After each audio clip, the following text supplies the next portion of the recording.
So I've only watched through this once. This looks like a split zone, right? Split zone, you have Eubanks coming across. So the main issue, if we want to get right to the crux of it, you have Ronnie Bell lined up just a hair outside of this cornerback. This cornerback is going to just come flying here with Eubanks coming across a formation here to pick up this defensive end. There's nothing really stopping this guy from coming inside here. Ronnie Bell his first step is outside. He should be stepping inside, and he'd be in position here to pick this up.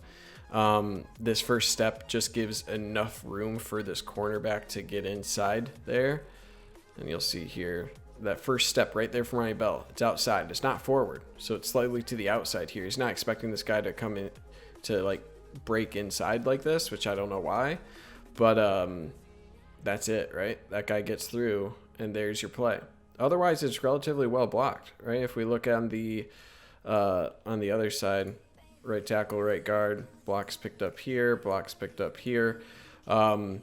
You're going to have a double team, it looks like, here with center Bastard is looking to get out to the backside linebacker here. He doesn't actually release out here, I don't think. And then you'll have the play side tackle getting out to, who's the Stuber? Stuber's left tackle for this game.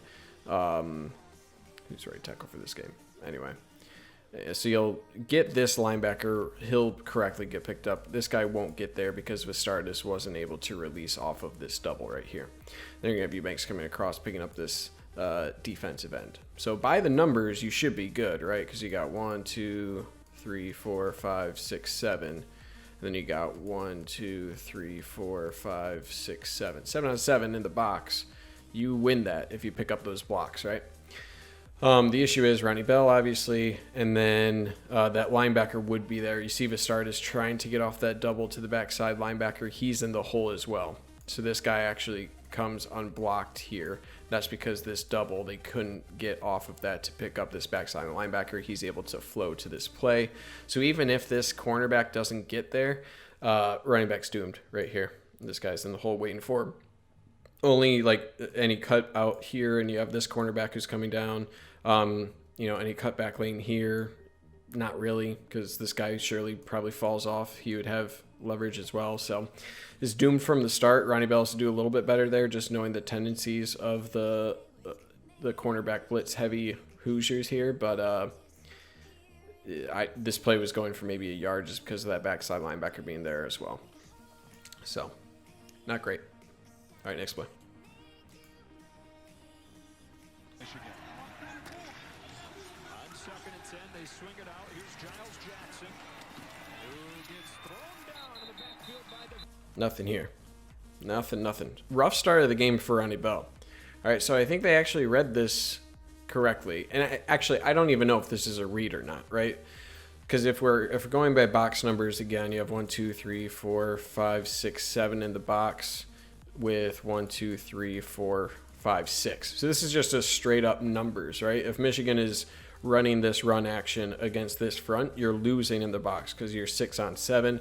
If you're 6 on 7, that means that this swing pass, this will be here just based off of the numbers here. So I think traditionally the read for Joe Milton would be this guy. This would be the guy who might be spaced out here in this location, and then you're reading what's his reaction here, right? If he comes up into the box for run, if his initial reaction is in for the run, then you can go to your swing pass out here. If he stays out here and goes with Giles Jackson, then you're 6 on 6 with your blockers, and that's winning numbers, right? You could argue with these safeties coming down, they're pretty close to the box. This is even more of a win. But with how Indiana is lined up with this makes it an easy read for Joe Milton to go to the swing pass, right? And you can see that guy all the way, that linebacker or like hybrid space player, whatever you want to say. This is numbers that would lose it traditionally in a running game. Really what would have happened is Michigan actually wasn't in a bad spot. So let's just look at strictly the run blocking here, right, at these guys. Is actually well blocked if it was a handoff, because really there's there's two guys here that are kind of irrelevant to this play. These two guys run themselves out of it, right? Stuber, your left tackle, should be picking up this guy leaking the backside. He doesn't, but really this should be going this way, and these guys should be irrelevant on the backside. So that leaves one block here. He'll pick up this linebacker flowing to the play. You have a double here, and the center will do a good job to go out and pick up this linebacker. Single block here, Eubanks, you're going to have right tackle getting out Barnhart. I don't know why I couldn't think of him earlier. He's going to get out here, and then you're winning, right? So because now you're 6 on 5. You're 6 on 5, or sorry, you're 5 on 5 because you have 1 against 2. This wins your numbers back. So really you have the perfect amount of guys here to pick up these guys in the box. And this could, the only guys that would be flowing, this guy is number 1 to be flowing down, and then this guy backside. So really this should be a 5-yard gain if it was handed off with just where these guys went, and probably a misplay by this guy. If he's correctly flowing down, that's a harder block for the left tackle to pick up, or left guard to pick up. But anyway, with the initial numbers in the box, this is the correct read to throw, right? 7 on 6. You have the numbers for this swing pass to work. So what went wrong here? Again, it's Ronnie Bell. Rough start to the game. He's one of your best blocking wide receivers, and he just misses it here. So if he can get at least to the outside of him, right? Get your first step should be here, and then just getting your outside shoulder outside of this guy and just try to wall him in, right? Because if this swing goes correctly, anyone flowing to this play from the interior here, they'll have blocks to come through. The only opportunity to stop this play would be these safeties down the field, and that's what you're looking for, 10, 15 yards easy. So tougher block from Johnson out here on 23, but really this is the key block. This is the guy closest to the play. He will decide your play.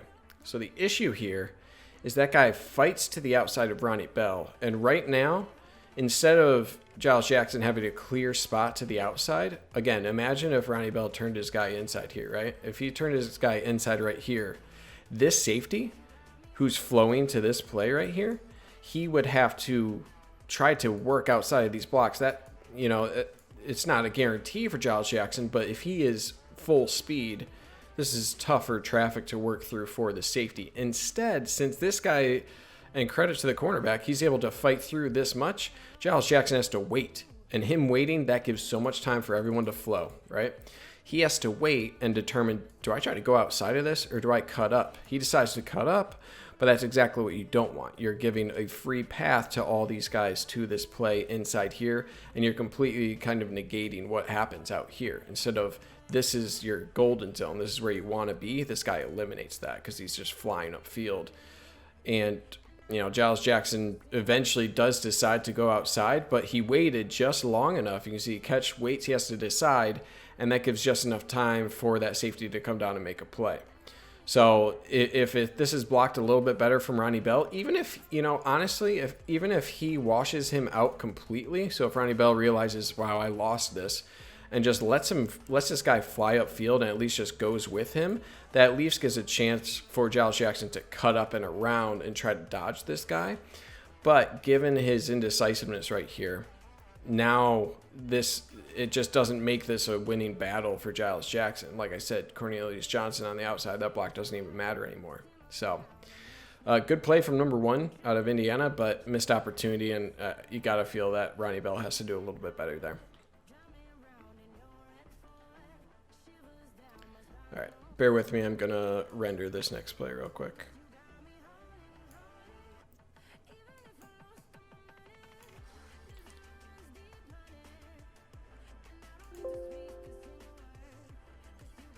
I don't know why rendering takes so long today. I need to upgrade my computer. Oh, it's going now.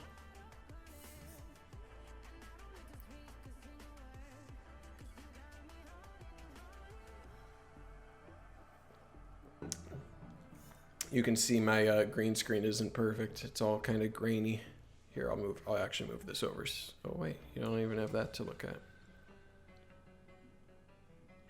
Got 20 seconds. Yeah, green screen isn't perfect. It does well enough to blend in when the screen is up. You can tell that it's... I need to figure out the lighting still. But I don't know what this music is. Twitch has been cracking down on channels that have been using copyrighted material, so it just chose a random YouTube playlist, and this is what we get. So here we are.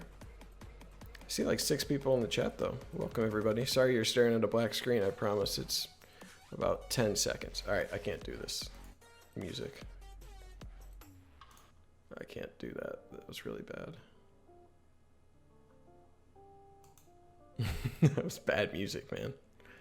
All right, here we go. Position against Michigan State, 3rd and long, and Milton's first throw down the sideline, and All right. I remember this one.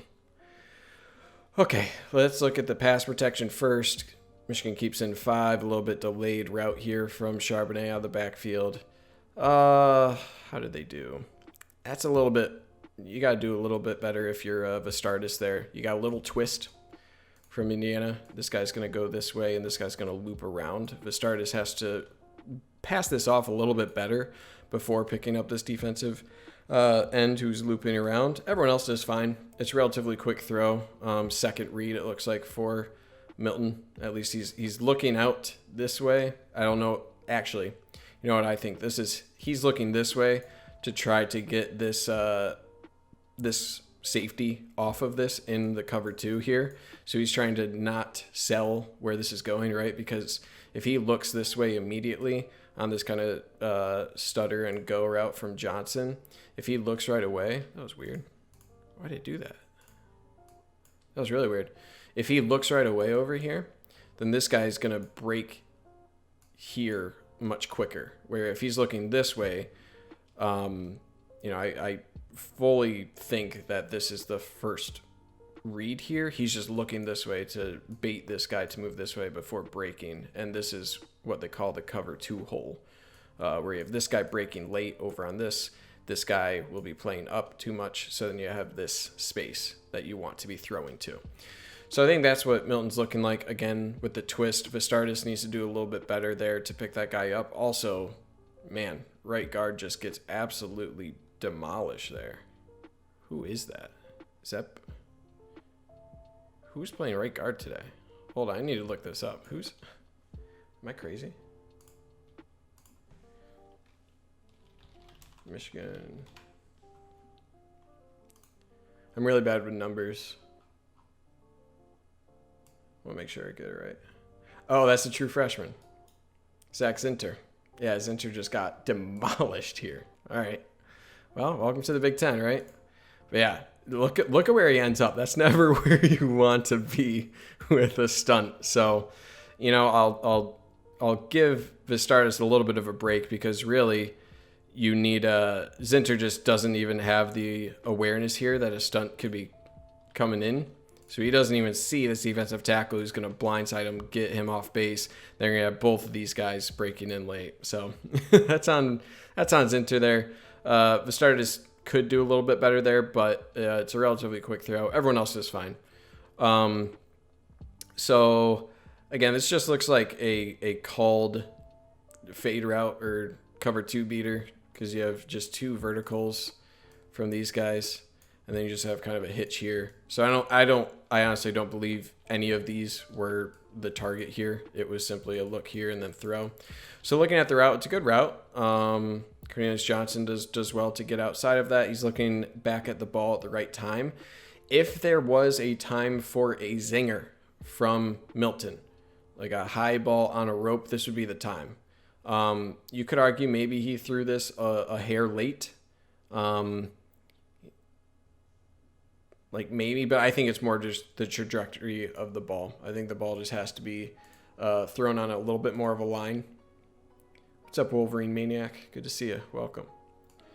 So like he just doesn't throw it on like with enough heat there, and it's just all about that safety, right? It allows that safety enough time to get over here, and not only get over here to defend a pass, he has enough time to look at the ball and almost intercept it. So this is the right move from Milton. It's a decent pass, but for the coverage, it needs to be put more in a line. Obviously, has the arm strength to do that. He put a little bit more touch on it than he had to or should have here. Almost got picked. I do think Cornelius Johnson could have done a better job here, though. And what I mean by that, see how he's still kind of like fading away from the ball? Right about here, he should be, instead of carrying on his route here, going this way, he should like at least sense this guy coming over, and he needs to go up and get that, right? So cut inside a little bit here, go up for the contested ball. With this guy running this way, he very well could arrive earlier than the pass. So Cornelius Johnson just has to fight a little bit more, try to high point the ball. Instead, he's kind of falling away from the ball at the time that it gets there, and he's like looking upfield. So I think just a little bit more awareness would do well for Cornelius Johnson there, a little bit stronger, going up for the pass instead of just accepting the pass, right, fighting for it. So Michigan's fortunate not to get a interception here. Overall, not the best play from Zinter. Good play from the safety on getting over there. Johnson could have fought for it a little bit more, and the pass should have been a little bit more on the line for Milton. So tough. That's your 3 and out in all 3 of those plays. This one was more of like a missed opportunity. I wouldn't call it bad, but the first 2, man, to set your team up that poorly, not a great thing to see. All right, let's run through this next play. Good to see you as well, my friend.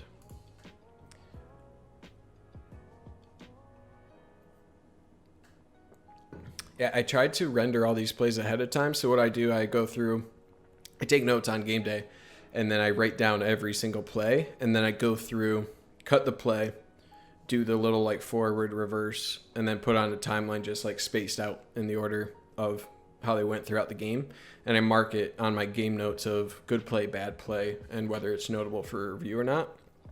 So I have them all in order here, but for whatever reason, the rendering of each clip was just taking so long. So I apologize for the slight delay between each of the plays. All right, here's the next one. And can you guys hear me okay? Let me know, Wolverine Maniac. Let me know if you need me to boost my voice or put down the music or anything. I know the game audio is a little low. Actually, let me try to correct that right now. I'm going to try to boost that a little bit. Not that it matters too much, but let me boost that real quick. Understand you get in. Yeah, it's a little better. Okay, cool. Thanks for the feedback there.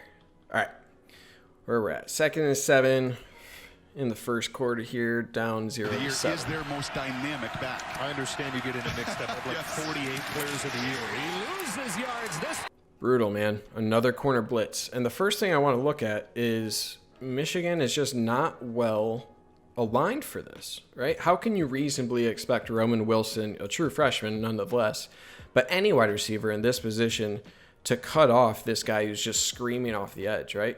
You're fighting a losing battle. With this guy screaming off the edge, you're not going to be able to get inside leverage, which you need on this play. So he's going to come screaming down, and none of these guys are accounting for him. So you're setting up your guy really poorly. And then let's look at the numbers. Again, how many guys you have in the box? You have 1, 2, 3, 4, 5, 6, 7. 7 in the box.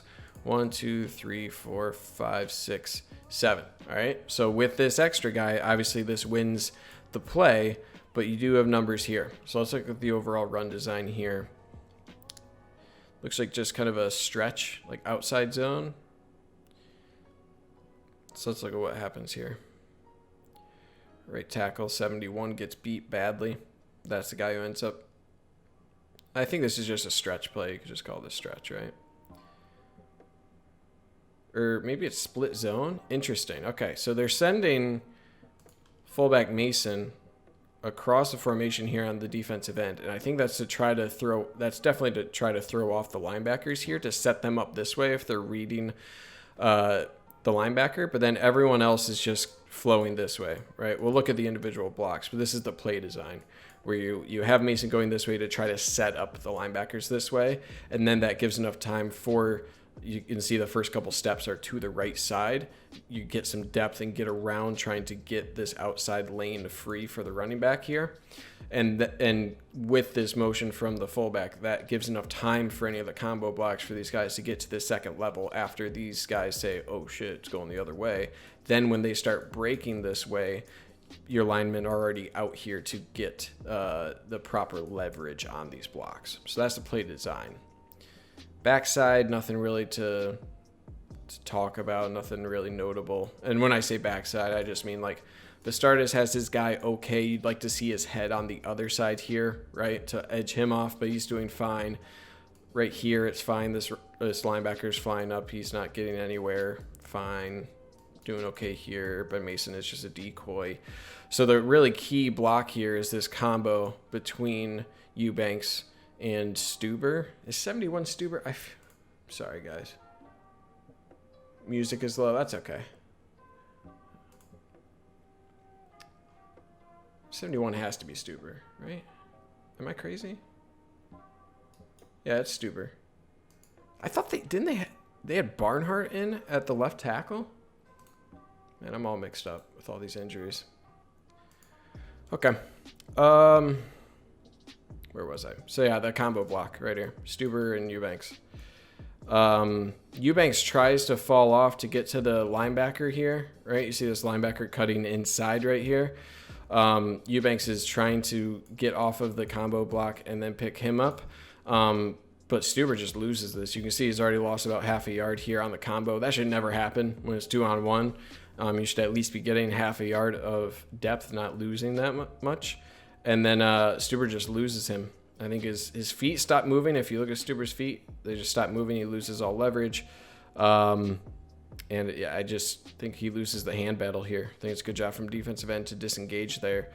So you add in those two things of just a really poor combo block between these two guys. This guy floods inside here. This is right the path where you're having here. And then even if there's a bounce, again, you have a poorly set up Roman Wilson. Not his fault, but this is just a cornerback who has inside leverage, who's a really good cornerback. He's screaming downfield. And you combine these two guys against, and it's just not going to win. So, again, this is a big issue. 2nd and 7, right? 3 yards on first down. That's okay. If you can pick up an extra 3 yards on second down, then you're setting up 3rd and 5, 3rd and 4. Those are winnable downs. Now you're losing 5 yards here. And, you can't really blame Blake Corum in that scenario. That just sets you up so poorly. And what do you even do in that scenario? And, again, here's Roman Wilson. What do you expect him to do here? You're not going to win that block. I actually credit Roman Wilson for saying, all right, like, maybe he'll make a miss, and then he keeps looking to block, right? That's good from Roman Wilson. I don't blame him. It's just crazy to me that the staff didn't think they would blitz the corners a little bit more, but that's the tale of this game overall. All right, next play. Get some water.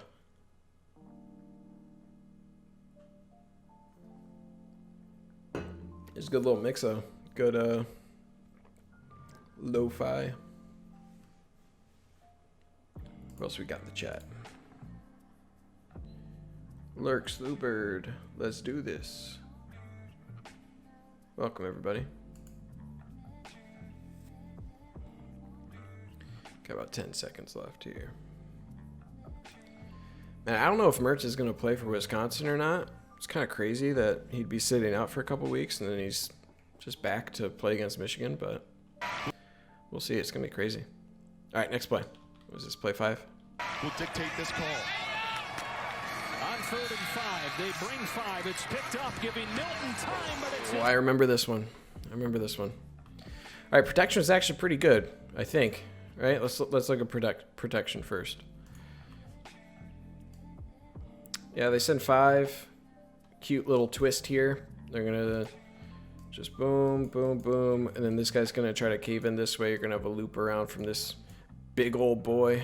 Defensive tackle looping around. It's well picked up. Good job from Vistardis. Give him credit on this one. He passes off this this linebacker to the tackle and then picks up. It might be a hold there from Vistardis. But anyway, you got 5 against 6 here. You got Eubanks blocking nicely, helping out the right tackle as well. So yeah, you have Barnhart as your left tackle. I don't know why I thought Barnhart was your right tackle in this game, but so yeah, good pocket, right? There's plenty of time for Milton. Delivers a ball. Let's look at the routes real quick. So what? You got 6 in protection. You got who's that? Jackson? Or no, that's Corum. Corum out in the flats. So that leaves 7, 8. Is there one more guy lined up outside here? 1, 2, 3, 4, 5, 6, 7, 8, 9, 10. No, that's it. Okay. Sorry, I'm looking at these routes. All right, so routes. Got a flag route here from your outside receiver. Again, just to the flats for Corum.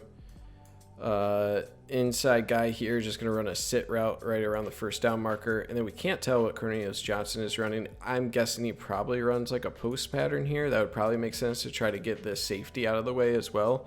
If this guy like doesn't get enough depth as well, that could open this up right off the break. So I'm guessing that's what this is. Also probably makes the reads a little bit easier if Milton's looking strictly here. Then he can make a decision on whether to throw deep here. He's got the underneath route. This also dictates what's open on the outside here.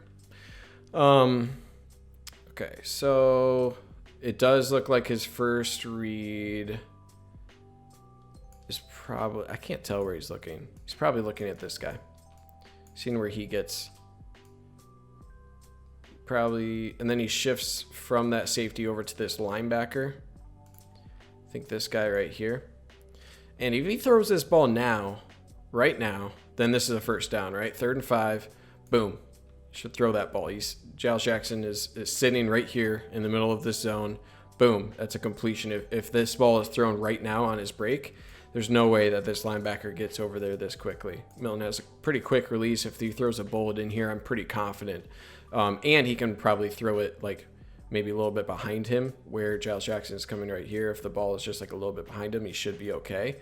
My issue is, so he read this guy, right? And he decides he's going to go here to Giles Jackson. I think his next look should be right here. What is this guy doing, right? Maybe he hasn't looked over here yet, but if he were, he's looking there, looking in the middle. If he checked this guy right now, he would see that he has Ronnie Bell coming up here. This guy is actually floating up here towards Corum. So I'm surprised after, like, if he didn't throw this now, then I guess that's too many reads, right? Because then you're looking at multiple reads here. But, like, I'm surprised he didn't check this guy before throwing this ball, because he decides to throw here because he was looking at this linebacker and said, all right, I'm going to try to squeeze it in here. But he doesn't check this guy. If he checks this guy, then maybe he notices Ronnie Bell here on a flag. Again, then you're asking for one more read of what's this guy doing. But I don't know. If he's already looking over towards this area, maybe he's like, I have Blake Corum here. I know I'm going to have Ronnie Bell here. There's only one guy defending this. This is like, one thing has to be open, right? You either throw here to Corum, who could probably make this guy miss, maybe, or you'll have Ronnie Bell deep on the flag here. So he never checks that. I don't think it's the wrong read here to go to Giles Jackson. I just think it's late. Right now, he's already had two guys that have, he just sat on this read too long. That allowed the two guys in zone to really constrict the area for that pass, right? Look at how open it is. If he's throwing now, no one's reacting that quick to that pass. But you wait an extra beat or two, which, right, boom. And now you have two guys who are able to telegraph exactly his eyes. They're able to read that. And at the time of the throw, like, there's just not a whole lot of area there, and it's almost picked.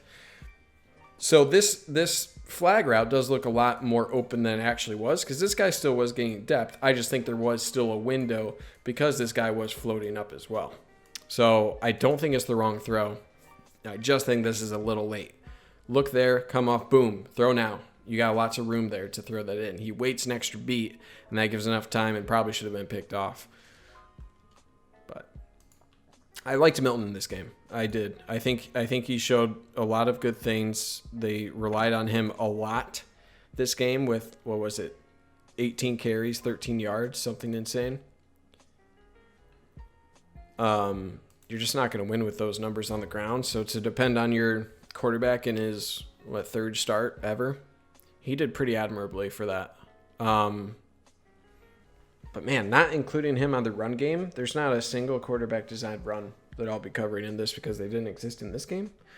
They weren't their last game, and that's my biggest gripe here. But what are you going to do, man? What are you going to do? Okay. First down from the 41. It is Haskins again with nowhere to go. This play was there. This looks, it looked appropriate, right? So you have power left.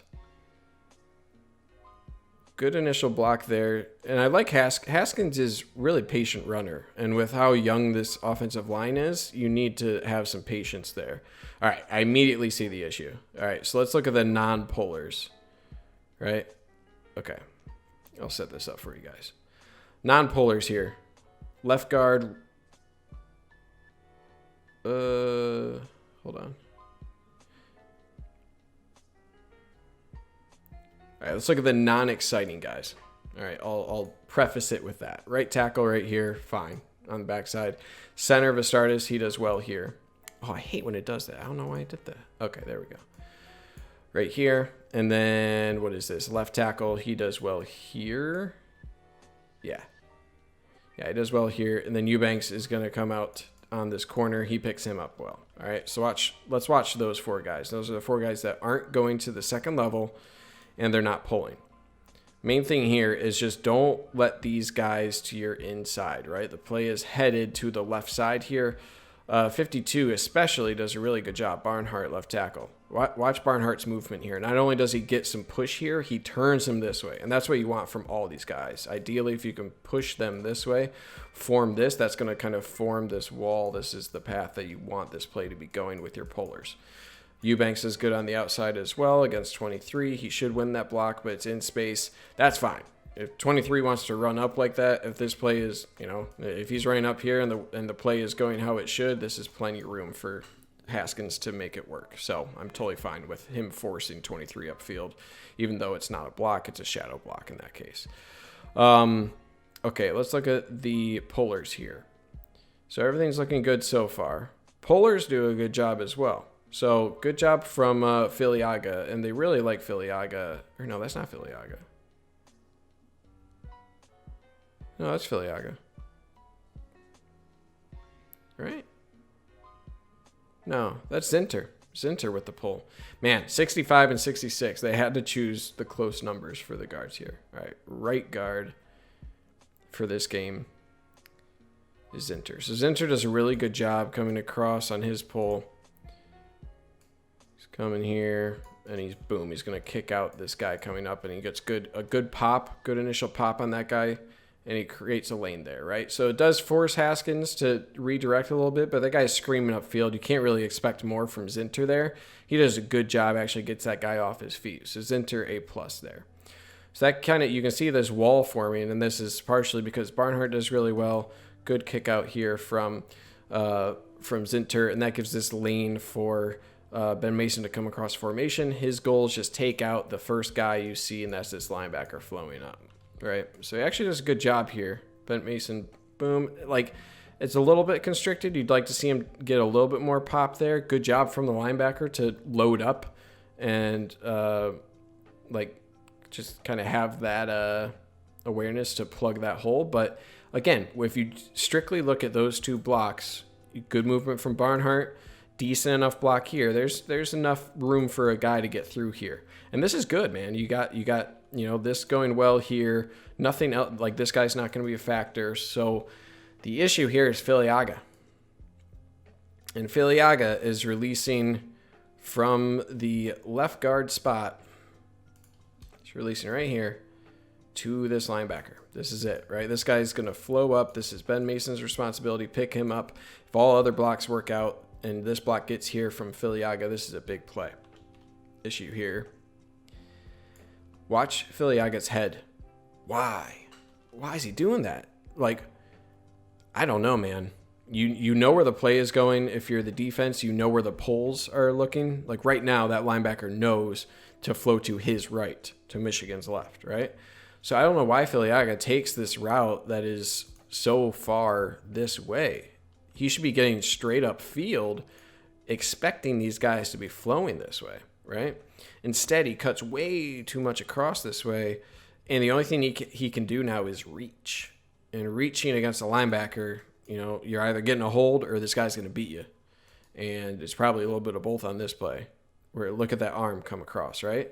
His head is just not in a good position to block here. Head's on the outside, and again, you just lost all leverage. This guy's just going to float to the play without any issue, and that's exactly what happens.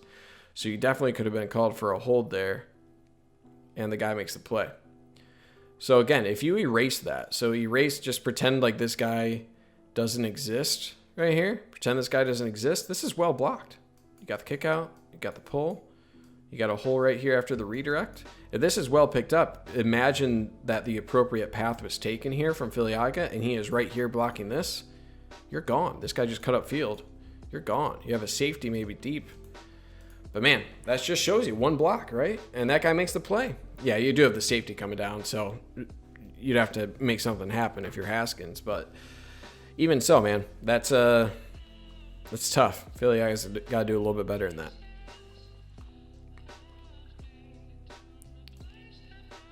It just makes me sad. I don't know how you guys watch this. I mean, I don't know how I analyze it without getting super sad about it, but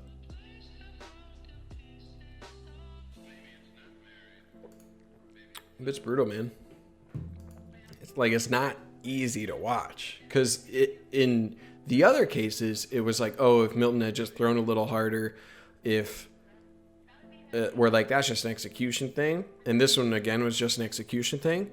But then it's mixed in with like Roman Wilson had no chance on that corner blitz, right? And then the other one, like Ronnie Bell, wasn't set up well for that corner blitz either. Now, Ryan, I don't think that's I don't think it's something that is like a want. That was just technique, man. If Filiaga gets his head inside a little bit more, like if Filiaga just like he just took a bad path. If he just gets his head inside right there, you're fine. You're fine. So I don't think that's like a want it more thing, at least not in this case. That's just execution. Like, you just got to get your head on the right side. He's a big guy. He should be able to take that guy out if he's in the right position. He's just not there. I do think there's something to be said about like the overall aura of the team. I don't know, attitude. I can't speak to it. I'm not in the locker room, but I don't think that play was necessarily it. All right, next play. On 2nd and 9, facing pressure, confident throw, but off the hand. Ball looks good. I'll say that much. Nothing really to say about pass protection. Really late. Is that another corner blitz? Yeah, like double blitz. That's interesting. Look how wide the splits are on this defensive end. I thought he was a defensive back. But he's going to come really wide out here, take the right tackle. They're going to have this corner coming up here. Good recognition from the right guard, Filiaga here. And then you just have one-on-one blocks. Boom, boom, boom. I don't think this guy actually came in. So you're going to have technically like 3 initially on the pass rush between these 3 gentlemen, these 3 guys initially on the pass rush, with the 4th coming late. Michigan picks it up well. They keep Corum in at least initially to pass block, and then he's going to go out on a little route. So nothing really to say about the pass protection. They're really suited well here, and it's a good pocket for Milton. And he throws this correctly. Like he reads this correctly, because you have 2 deep safeties, and this guy's getting depth, right? This guy's going out this way. Oops, sorry. This guy's going out this way. This guy's getting depth this way as well. Main guy to read would be 44, right? Because he's the guy on this post pattern that could really get into the flight path. And really, you want to be throwing this ball right at this point, right at the cut there. And it all depends where he's at, right? Read not only his location, but his body language, right? Where is he going? And his entire body language this way is headed this way. Never does he flip his hips around and go with this post pattern.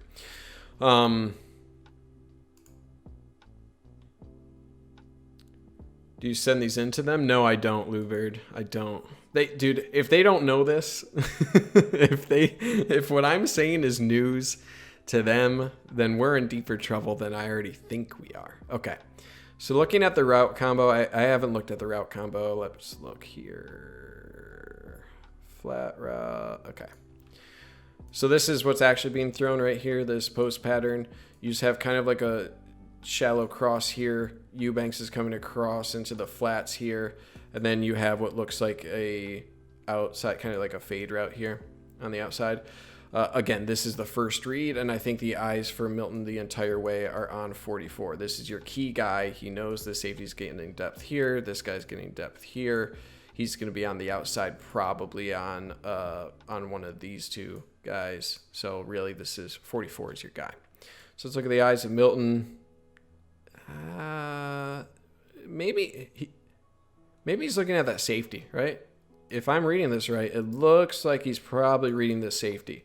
And then after he sees that safety getting depth, then he switches maybe to the linebacker. That's what I'm guessing. But that makes sense because it's a straight line read, right? If his eyes are somewhere along this path, and that's because he wants to go to this pattern. And these are the two guys really that can affect that, right? These are the two guys you would expect to conflict with that route. So looking this single line, you should be able to make a read based off of both of these two guys without having to completely turn his head.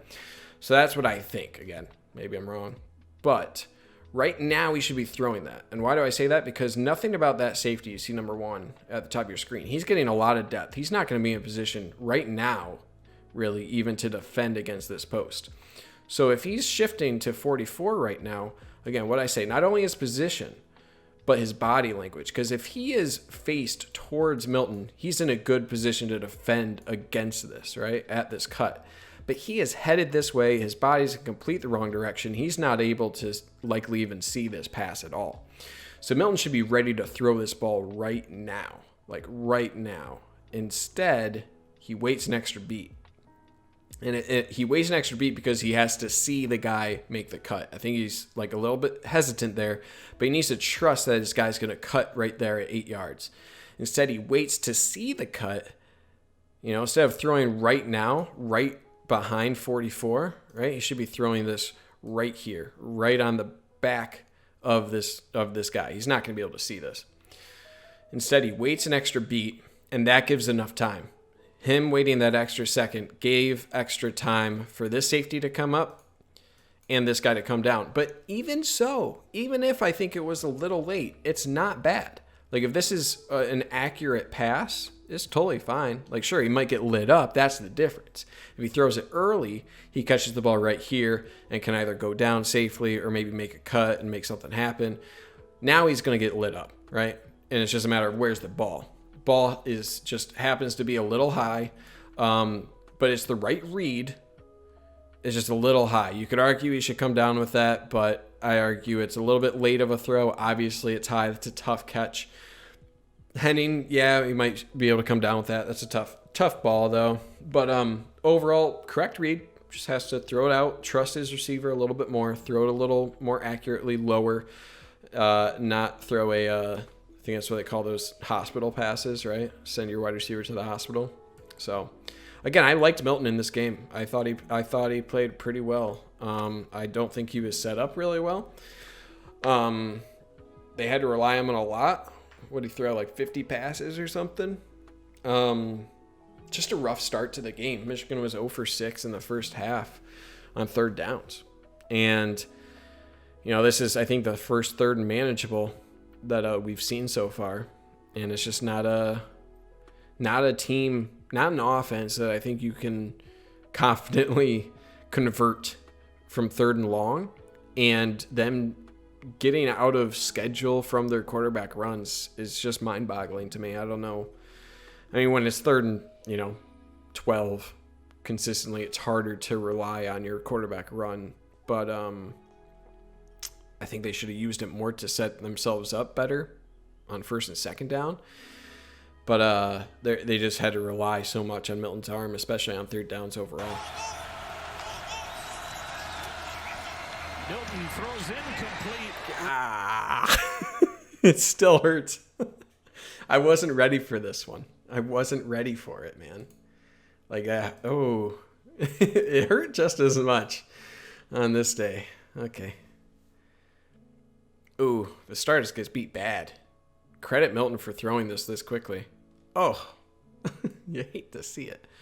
All right, so this is bad, or not Vistardis. Man, sorry, that's Filiaga.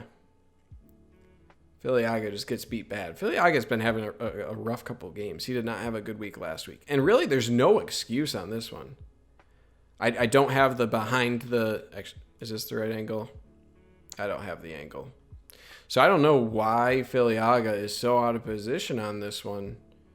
But that's bad. I mean, everyone else is fine, right? Bastard is doing fine. You got a 2-on-1 here. That's okay. It's only 4 in the pass rush. Fine here. Good job, left tackle Barnhart. His first start. But Filiaga just loses it.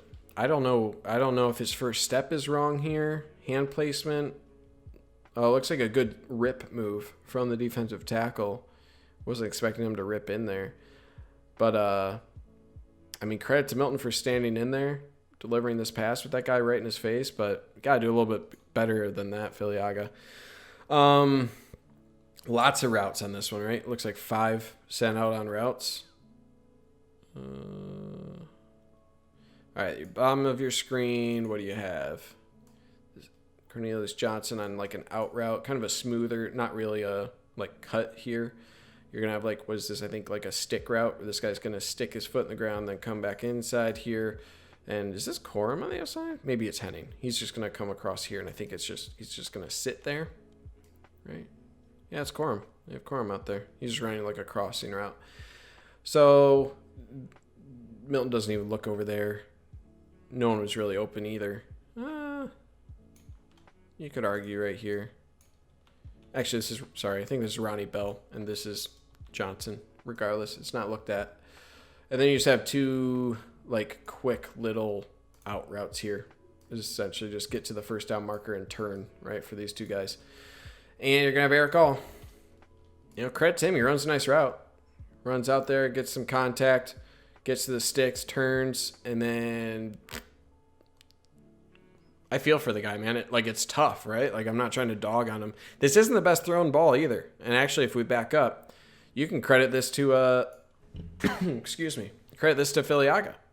Look at the arm. I didn't notice this before. The arm for the IU defender, that has to have affected the trajectory of this ball. You can see it's a little bit wobbly. Still a catchable ball. Not excusing that, but it's not a perfect spiral, and I think that's because of the contact there.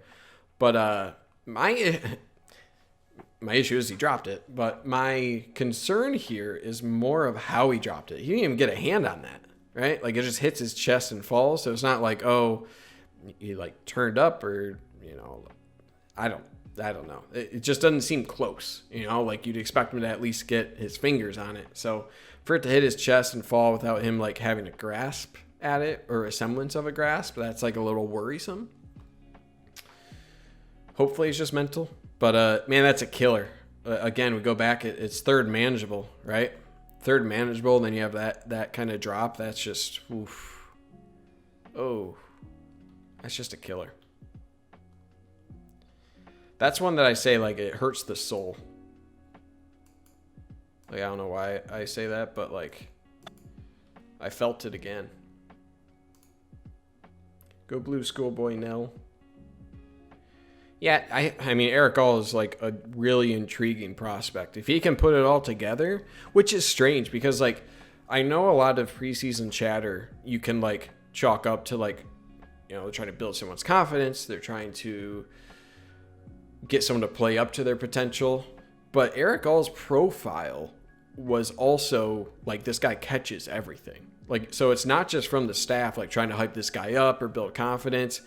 It's like, it was a thing with him, like in his recruiting profile, like out of high school. Like that was part of like his appeal, was he's like a jumbo wide receiver, like super athletic tight end who catches everything with a large catching radius. So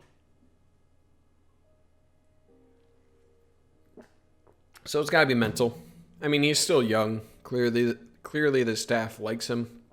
But again, comedy of errors, right? This was one where, you know, even Filiaga not, let me pause it. Even Filiaga not blocking well, that play was well set up. Good route, throw was on target, good timing on the pass.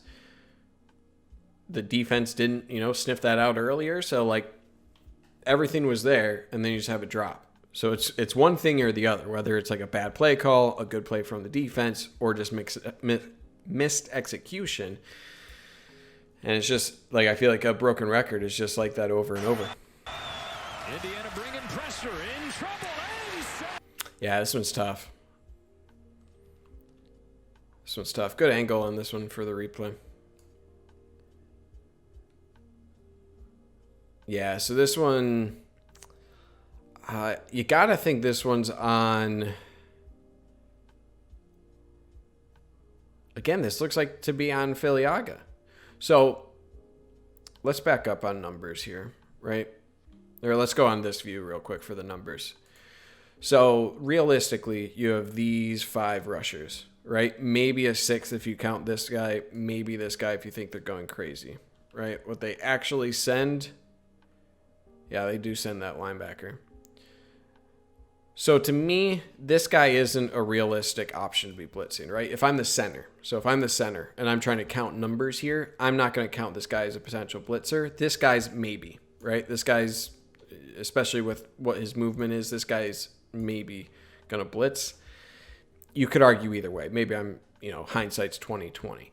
But you have, of your potential, you have 1, 2, 3, 4, 5, 6, right? Count your numbers. You're going to have Eric All going out on a route.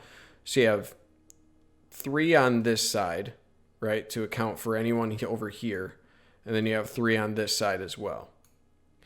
So I think it's the right move here for Vistardis. You'll see him. He is going to take this defensive tackle because of the potential of this guy, right? And then you have Evans out of the backfield here to pick up anything off the edge.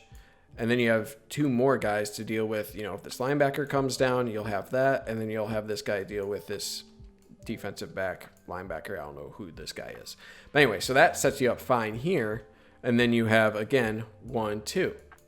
And this is good because, like, when the tie is, like, where do we send our numbers, right? When it's like, okay, well, if this is the guy in question versus this guy, who do you choose, right? This guy's closer to the middle, so that's one thing. Where this guy, it'll just take longer for him to get through just because he's further away from the ball, right? This is just a quicker path for this gentleman than this guy.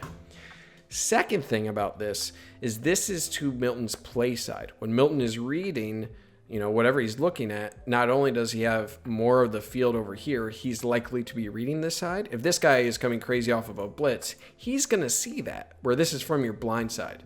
So you should always put your numbers towards the blind side.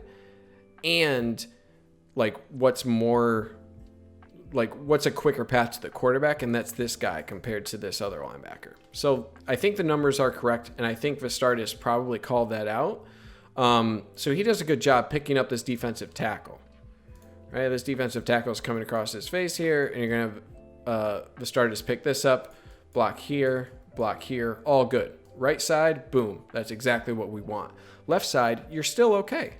You have this guy going to scream off the edge, and then you're going to have this guy, I think he's going to come right here, and this guy going to come right here as well, right? Let me fast forward. Yeah.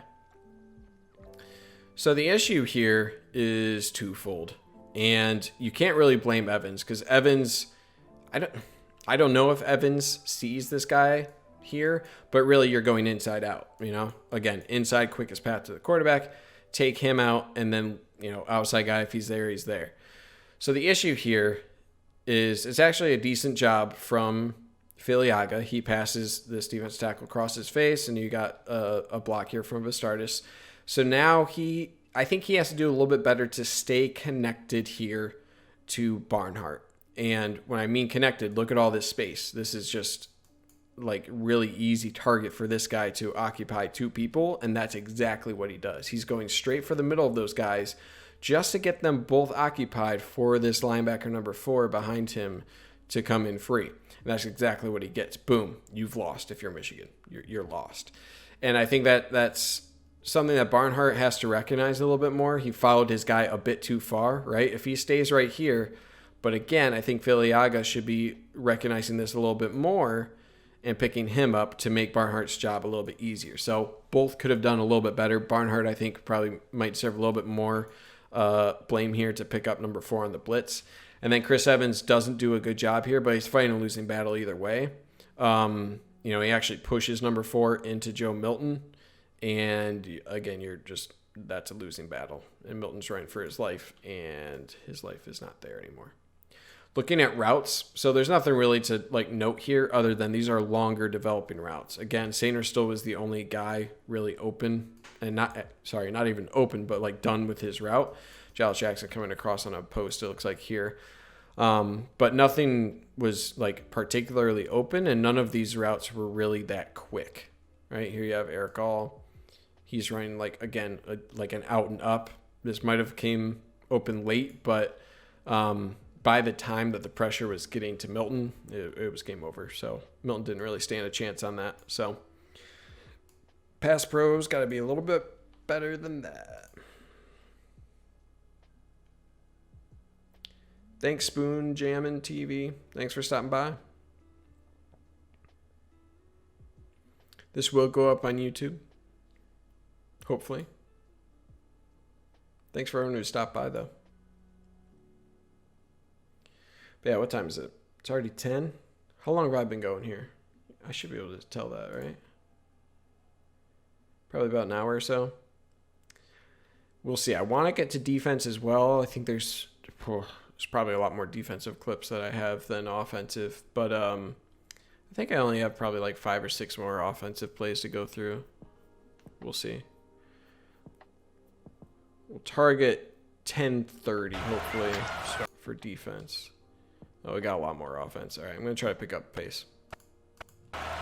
Starting the first drive of the second half with a run to the freshman Blake Corum. There's a flag down. Okay, this one I'll just do quick. Good blitz from Indiana here. This guy's just going to fly upfield here. And again, this is what, 1st and 10. Issue here is Vistardis is just a little late picking that up. And let's look at the eyes here for Vistardis. Yeah, he's just late. Ooh. And what? Do you notice how his feet stop moving? Boom. Flat-footed. Right? I'm usually not like a big footwork guy, but this one is absolutely the case. He recognizes it right there. And then instead of like moving his feet to reposition himself, ooh, you're out. Right? Like you're done. Nothing there.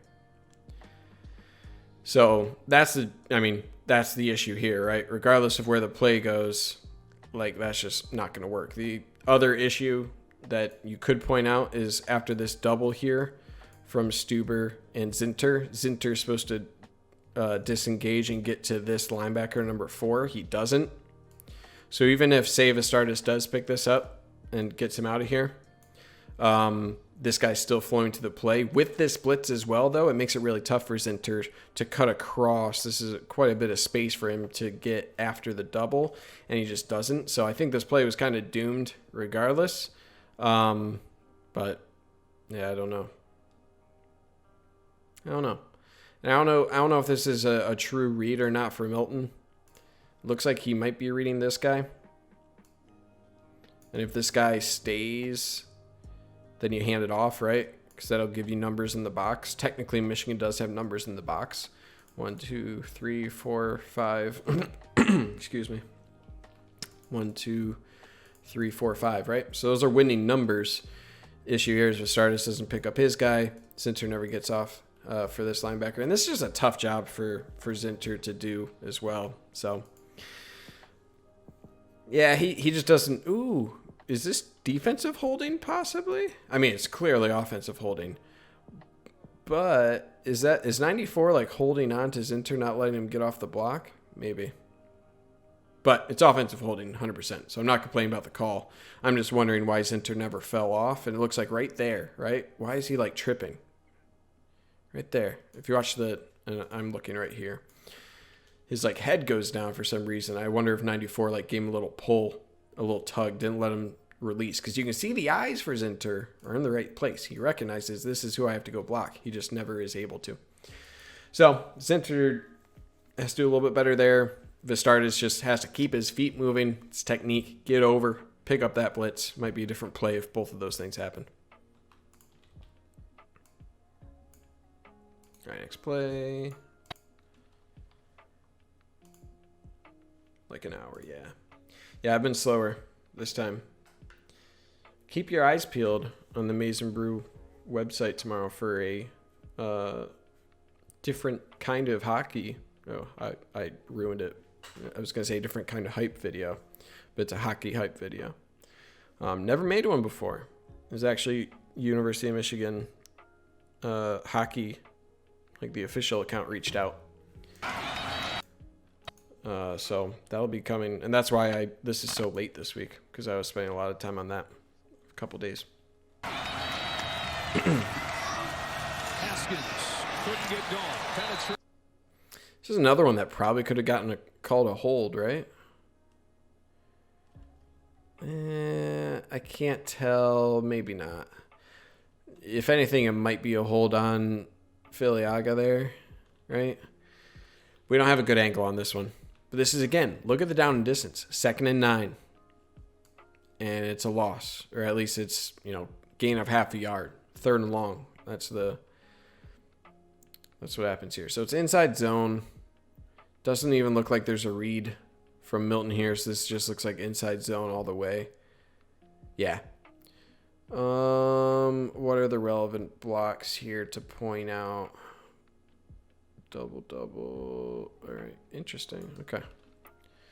So really quick, point out the blocks. Double right here. Double right here. Double right here. Single from Stuber. Right. So you got a bunch of doubles. You're going to have Ben Mason falling off to get to this linebacker. One of these guys has to fall off to get this linebacker right here. And then one of these two has to fall off to get this linebacker. That's the play, right? Because you have 1, 2, 3, 4, 5, 6, 7 in the box. 7 in the box here for Indiana. Those should be winning numbers. And what's the issue?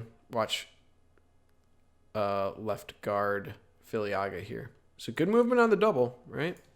Filiaga right here, this guy. Good movement on the double here on the defensive tackle. Filiaga never falls off here, though, to pick up 47. This is a good linebacker, too, but he just knifes through.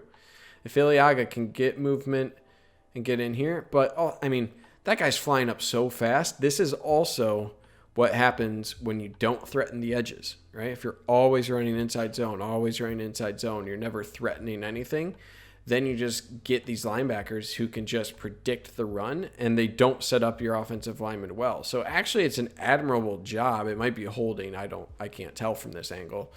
It's an admirable job from Filiaga to dive off the double to try to pick him up, but this is more a result of your lack of diversity in the run game allows these linebackers to be this aggressive, and that's exactly what we see here from this linebacker. So everyone else does fine. If you want to complain about something, which actually I should here, Eubanks needs to stay inside here, right? This guy's lined up on his outside shoulder. He's actually lined up right between Mason and Eubanks. No reason Eubanks to lose inside here. He needs to turn this guy outside, if anything. So he loses. Instead of he kind of throws his shoulder into him and leans a little bit, and he gives inside leverage. He's losing ground, and that guy's able to assist in the tackle. But really, this is just all on that blitz ball linebacker is able to get to the feet of Haskins here. Again, with where this linebacker is at, there's no real chance for Haskins to cut across this way. It's just not really an option because this guy's cutting up right here. He cuts off the midline. So the only other option you have really if you're Haskins is this way. Maybe if he would have cut to the outside, but again, this guy would be able to flow. It's just, we're fighting a losing battle here. And that's kind of how the Michigan offensive run game felt all day. All day. I still can't. So I tweeted out, I meant to be doing a feature called Key 3 every week. I haven't been able to do it. I vastly underestimated the amount of time it would take to do all these videos. But one of my key threes for the Indiana game was to get Milton involved in the run game. And I thought that because it's a green offensive line without the injuries, missing Hayes and Mayfield, that just makes it even more new. What's the best way to win in your run game is misdirection and force hesitancy of the defense. Only way you do that is by forcing them to read the offense. There was no reads here. There was no threatening of anything exotic from the offensive run game. It was just inside zone power, nothing creative. 2 rushes today. 3rd down and 12. Steps into the pocket. Floating one. Blown coverage, but he overshot. Oh, no. Oh. It's painful. It's just painful. All right, protection is initially good. Like, this is a good pocket initially.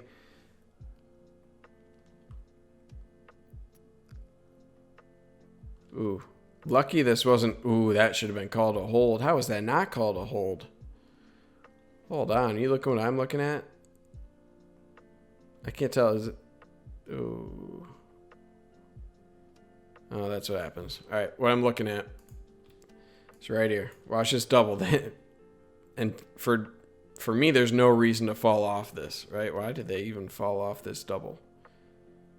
Come on, screen, catch up. So that's on Vistardis and Zinter.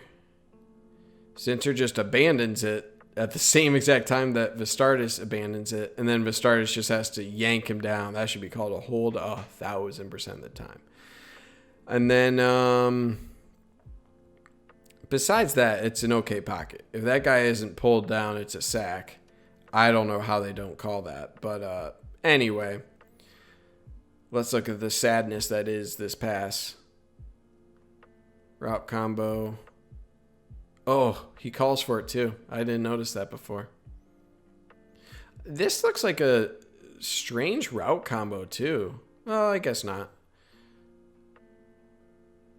Okay.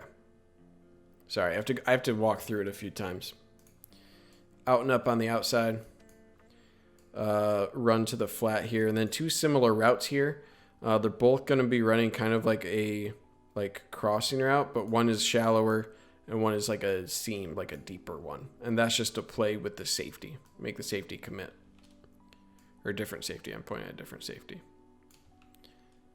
This guy. This is your guy. So you see right there, Ronnie Bell knows it, right? This safety has committed this way. This guy's in no position. This guy is the only realistic shot here.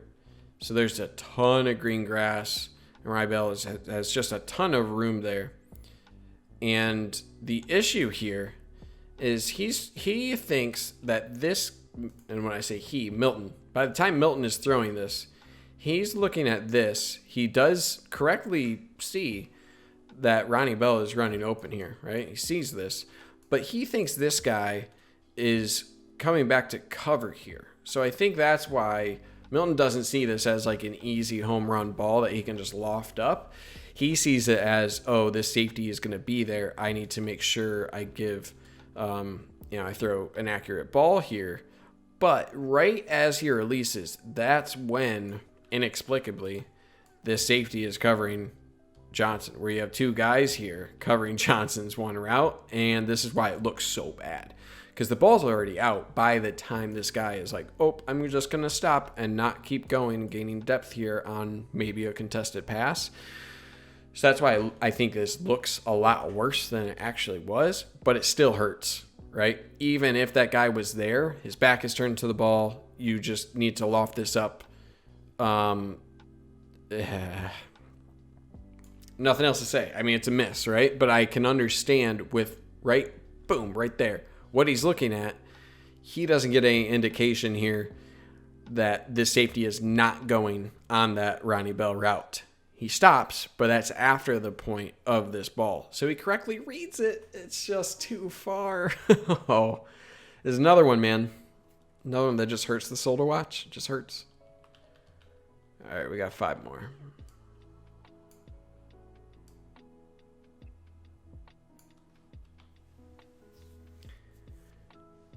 Yeah, I'll cut it at 10:45 if I don't get through these last 5.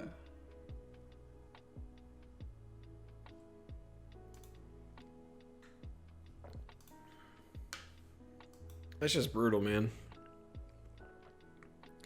And again, I'm high on Milton, but like his misses are just bad, like bad. Like I think people are starting to get used to how easy he makes some throws look, which like a lot of his throws that he makes are like eye-popping level of power that he has behind him. And overall, he's making the correct reads.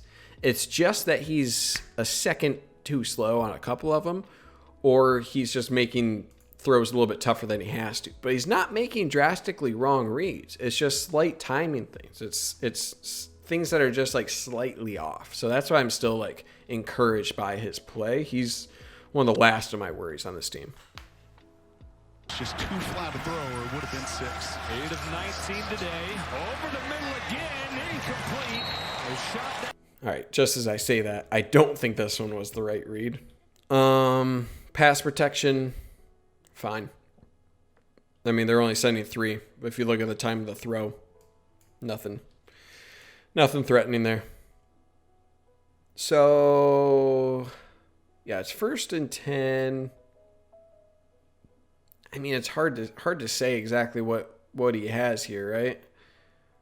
We don't have a whole lot to go off of down the field. This camera crew is like really zoomed in. What I can tell is you got like a flag pattern out of Eubanks. You got a post pattern on the outside. Let me confirm that. Yeah.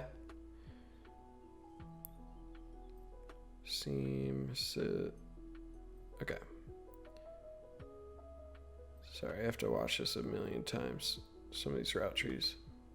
It's tough to remember all these things. So post pattern here.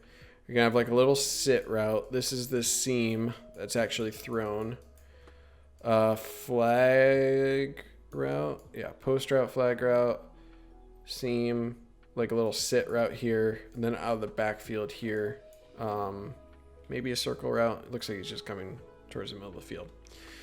So eyes for Milton look to be on that deep safety. I mean, not terribly positioned, right? Again, my thing here is read the body like position of this guy, and he has him right here. If he throws to this spot rather than throwing on like the perfect spot, right? Throw the guy open, not throw to a guy who's bracketed to the spot on his route. If you throw here, but like leave a little bit of air on it, that leaves enough time for him to adjust and no one else really to get there. Instead, he tries to throw it on the perfect route, and he gives enough time that gives enough time for the safety to come over the top. Where if this ball is thrown like here, it's likely to get there, and that's just based off the body language here. That's asking a lot of a guy, right? He doesn't really throw him open. In terms of like, is anything else open? I don't think so, right? You got 4 guys in the area here, so I don't think this is open. Eubanks had 22 right here. You could argue this guy or this guy. I don't think either one of them were really open until after he threw the ball. Like, I wouldn't want Milton to throw this ball, right? Not a chance. I think he should be seeing that bracketed coverage and probably looking to check down. And when I say check down, probably Evans out of the backfield. Because I think that looks like the best, right here. That's probably your best option. See bracket coverage. If you look at your secondary read and see the 4 guys up here, you got to think, okay, like I got something short. And he just never checks down. And that's one thing I think he can improve on is checking down. I mean, again, not a badly placed ball, but like it could have been a little bit better if he was going for that shot. I think he just needs to check down. It was 1st and down as well, so no need to like really force it in that scenario.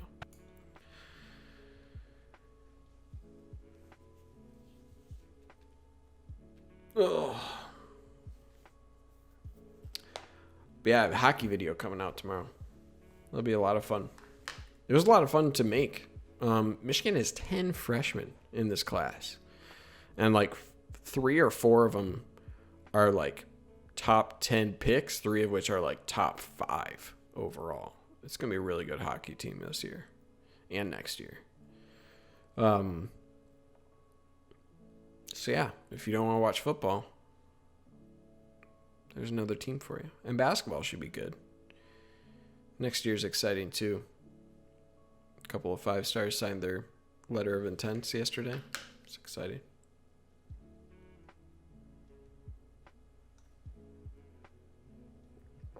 I don't know if Michigan still has a shot with Chet Holmgren. I think they technically still have one roster spot in 2021 that they could give to a 6th guy. But Chet is that like 7-foot guy with like guard skills. I think he was playing tonight actually. But what an insane pull that would be, right? If you could pull this class and then that guy as well. I doubt it. I think there's just too much talent to pull him in as well. But all right, next play. It's going on. First down from the 47. He looks to throw again. Clean pocket again. That ball's thrown right to a defense. Okay. So mass protect here for Michigan. You got what? 1, 2, 3, 4, 5, 6, 7. 7 in to protect. First read. Yeah. So let's just look at the time of the throw. Nothing getting there, right?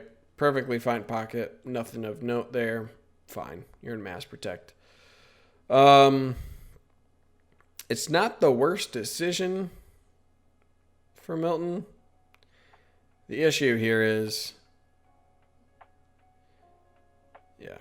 So the issue here is... And we have no idea what the routes are. Michigan's only sending 3 on routes. The only route we really know is this little like stutter, fade, whatever you want to call it, and then something deep from these 2 guys.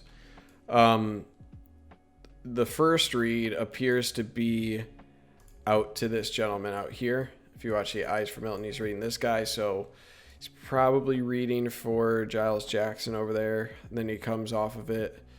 The issue is his second read, so if you look at where his eyes go next, it's right on this guy, right? So he went from one safety, okay, he didn't like what he saw on this half of the field, then he checks at this safety, right? Number 1, number 2. And the issue is, and we'll switch to the other angle, after he reads number 2 there, it looks like he might be peeking over to the cornerback.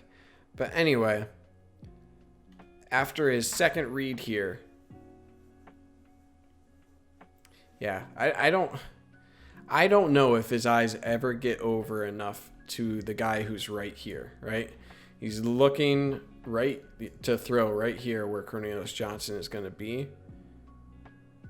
And at the time that he throws it, yep, he's reading that safety, right? Plenty of room. At the time he throws it, right there he realizes, uh-oh, this cornerback has gained that depth, right? I threw it right here to give plenty of room from this safety instead of throwing on like the traditional route here. But he didn't get enough air on it. If he gets enough air on it, then you're fine. But this is like, it's an inaccurate throw, right? It's not close. So it's the exact spot it can't be. Good play from 23 to pick that off. But yeah, that's just a definitively bad throw from Milton. But Michigan was in max protect, max zone coverage there from IU. Bad picks are going to happen, man. He's a boom or bust kind of player. All right, we got 13 minutes here until we switch over to the defense. And defense is not any prettier. I actually have like 30 plays on defense. I'm not going to go through all of them. I'll go until like maybe midnight. Actually, I don't even know if I'll last that long. Maybe that's what she said. I'll go till 11. I'll do an hour of defense. It's going to be a long video. Time. And ultimately lost by 3. Pressure coming. Milt has a man out of the backfield and Sharp. Yeah. Yeah, that's bad.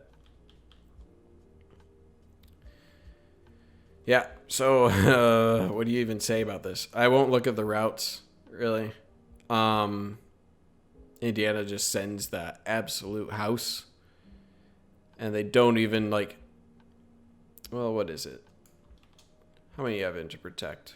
1, 2, 3, 4, 5, 6. You got 1, 2, 3, 4, 5, 6. So, again, if you ever see... like this, how the coaching staff didn't see this exactly is the issue here, right? Because in this scenario where you have two wide receivers, why would you have this? Especially with the eyes here coming in, like looking there, like something's up, and something was up. He's coming off the edge. Yeah.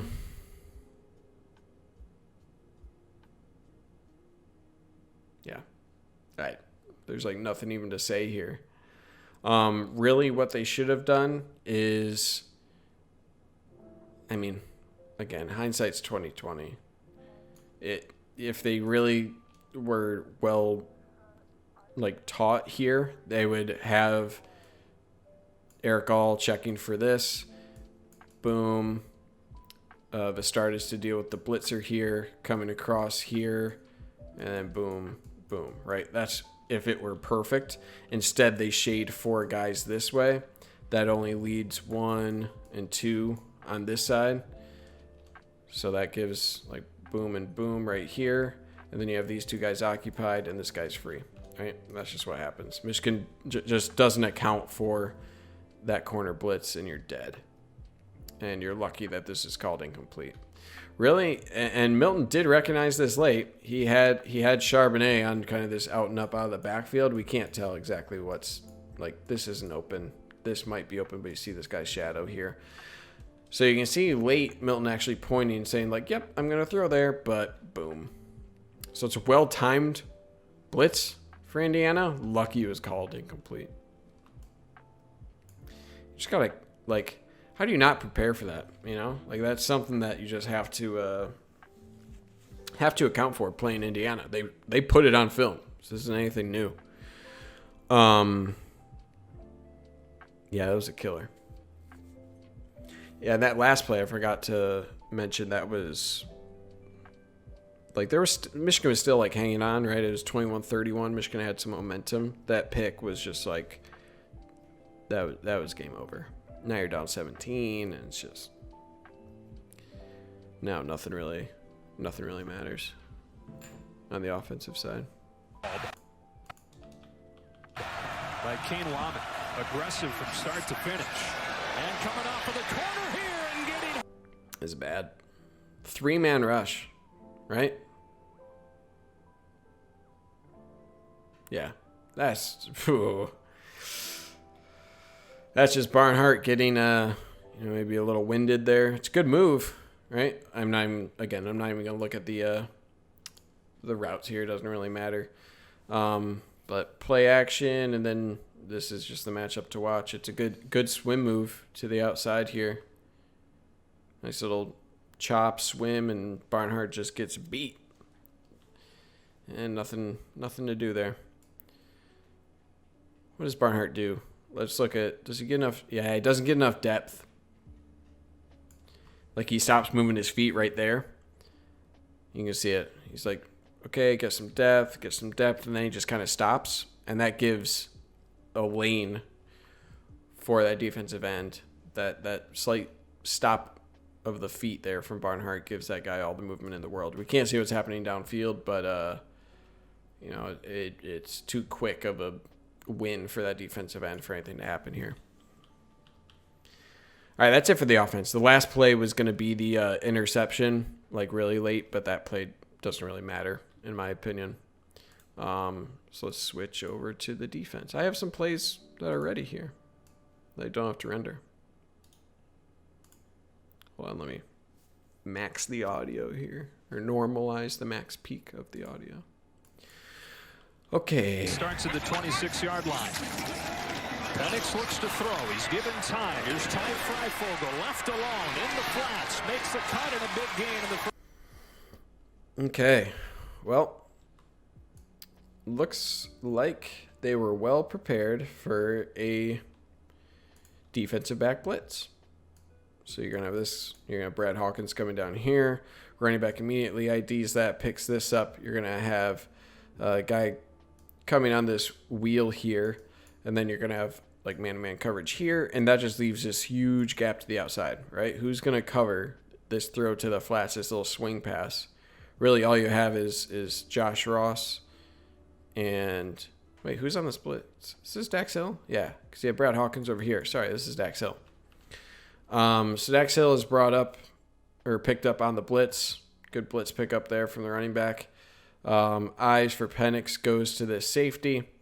He sees the safety kind of chilling there, so he knows that this guy will be open. I guess I mean, Ross is in zone here, right? But I guess I don't know. No one accounts for this guy, right? Like, to me, Josh Ross should be, like, shading this way still. He's reading the eyes too much of Penix. And that just gives a ton of room for this guy out on the edge. There's nothing really much else to say there. That's just a good check down for Penix after the blitz pickup. And then the only thing I'll say is this should be, I say should. I don't like the rule. It should be a blindside block, right? He doesn't see him, clearly runs into him. I don't know if this is a little bit of a dramatization from Josh Ross, but technically that is a blindside block. Not really a block in the back, but that is a blindside block. So I'm surprised that wasn't called. But this is just a blitz that was picked up well and a good check down for Penix. On 3rd and 5 out of the backfield again, it's Scott. Right. There was a good clip of Don Brown after this play, just like kind of screaming at McGrone to get over there. And I agree. I mean, Michigan sends a ton here. Michigan only sends 5, but kind of like an exotic little twist here. And then you have similar kind of twist coming here on the other side. The issue here is it's just a quick pass, right? It's just I have my guy right here, Stevie Scott. He's going to beat your guy to the edge. This is 5 yards. Let's tango. And that's what the play call here is. So any twist, any exotic looks there don't matter, right? And it's just one-on-one here, and Stevie Scott beats McGrone to the sideline. So my issue here, McGrone is just not getting over there quick enough, right? He correctly has his eyes on Stevie Scott here. Why isn't he making a move right now? Like, he's just too late. Like, right there, he's already lost. Then he takes one more shuffle before getting into his run. So he recognizes he's going out. He shuffles, one more shuffle, and then he takes off. You're unless you're Devin Bush, and even Devin Bush might not make this play, where this is just too much room for McGrone to realistically make up on a Stevie Scott that already is running in this direction. So I don't know, man. That's just tough. He just has to get out there quicker, right? Just get out there quicker, get out of your shuffle, and get on your horse quicker than that. If he cuts out one of those shuffles, then he's out there appropriately, but it is just too easy, right? It's just my guy versus your guy, and their guy won. His first 3 on 1st and 10. He'll throw it again. Another efficient toss. It's Filliard. Filliard fights his way for. This one drives me crazy. And you know why? Because, again, just play the numbers game here. 1, 2, 3. 1, 2, and 3. Okay? Sure, it's 1st and 10, but, like, your third guy here is, what is this, 13 yards away from the line of scrimmage. All you need are 2 competent blocks, and you have at least a 3-yard gain on 1st down. If it best case scenario, you get even more than that, and that's exactly what they get. So you got 2 blocks here. You see these guys setting up the blocks really well. It's just a simple play action. Keep guys in the box real quick. Quick throw out here, and then you're fighting against this guy. This is the only unblocked guy that will realistically get there at 10 yards, and you're just losing the numbers battle. Neither of these guys get off their blocks particularly well, and that's just an easy run there for Watt Fillier, who's a really good player. And I just don't get it, man. Like, you're fighting the losing battle. It's like an automatic 9-10 yards. 1st down. Oh. 2nd down and 10. A free play for Indiana. End zone shot again. It's pulled in. I could talk for 12 years about how frustrated I was with the offsides penalties in this game. It's unbelievable how consistently offsides they were. Let's go back. Who was it this time? Villain. So here's my issue with that. If you watch at the start of the play, so the Michigan's running like an exotic look, right? You have like a little stunt between Kemp and Villain, where Kemp is going this way, Villain's cutting around it, right? Then you have these two guys bringing it as well. All of that like surprise, or all of like the stunt is lost when it doesn't work in tandem, right? So when Villain jumps off sides and then he's moving back when the ball is snapped, he loses all the momentum. And you'll watch at the time of Kemp executing his part of the stunt there, it doesn't even matter if Villain actually gets there because it's not working in tandem, right? If he's actually there on time, but since he's rocked back, look at Villain's movement at the snap. It's backwards. This is going to be effective. You're already starting a yard behind now. And I mean, give credit to Kemp. He actually fires off really well, works through this double team and gets a little bit of pressure on Penix. But, man, you're just fighting a losing battle here. And I actually thought good coverage from McGrone. Let's focus on McGrone real quick. He covers this really well. He does a really good job of making contact with the tight end here, using the sideline as an extra defender.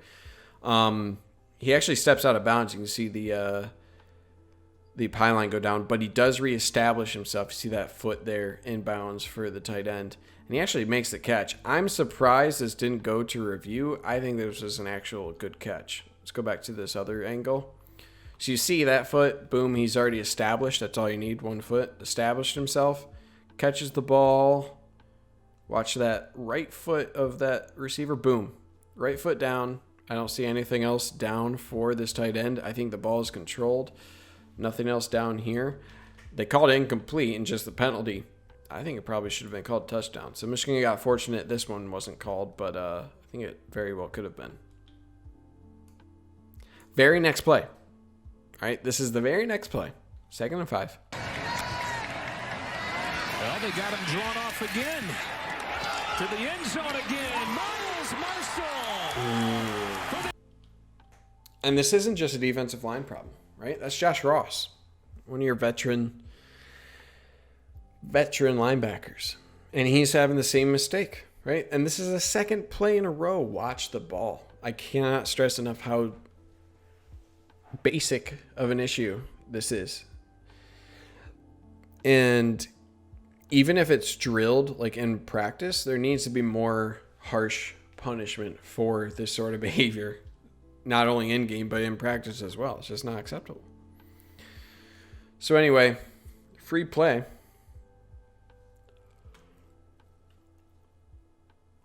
Excuse me. Free play. So he's just going to test the edge, right? It's a free play. Might as well. Go for the end zone. Go for broke. And it's a nice catch from number 13 over Green. So that's one issue, is offsides, right? Second issue here, watch Green. He's not set. At the time, watch the delay there. Really what Green should be doing at this point, as soon as the movement here, he should be chopping his feet, ready to flip his hips in whatever direction that 13 goes. So he's a half step late, right? He does, give credit. He does make up the space here. He gets his hands on. Again, this is like 50-50 right there. Totally fine. Here comes the offsides flag. He's fine. Again, 50-50. You're okay. This isn't getting called. You're looking back for the ball. He's there. And then he tries to go up for it. He actually does get kind of like a little bit of a hand on it. He just has to like swipe. He swipes just like a half step late. So he's there. Give him credit for making up the ground after he wasn't set to start. He's got to play the ball a little bit better. I think everything he did here outside of being set or not set at the start of the play and then not correctly swiping through at the right time. It's a good job from G-Man Green. I really like G-Man Green's upside. 6'2" corner. He shows excellent athleticism. I think he'll get there. I think he's playing just a year earlier than he should be. But man, that's tough. You can't give a wide receiver core like Indiana just free shots with Penix, who's a good quarterback. You just can't be giving them free shots. And Michigan gave him like 5 or 6 in this game. It's just not going to work. Back to the air against pressure. He's got a one-on-one. Back shoulder throw. There it is. Okay, let's look at the pressure here. Michigan sends 5. Oh, sorry. I'm a tired boy. Apologize for all the yawns.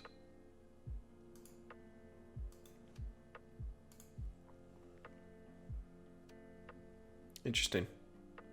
Had to refresh there.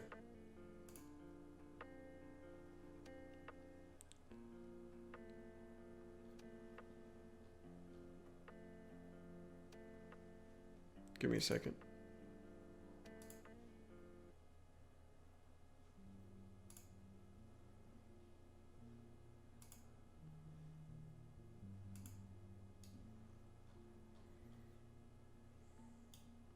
Okay. So yeah, this one is painful.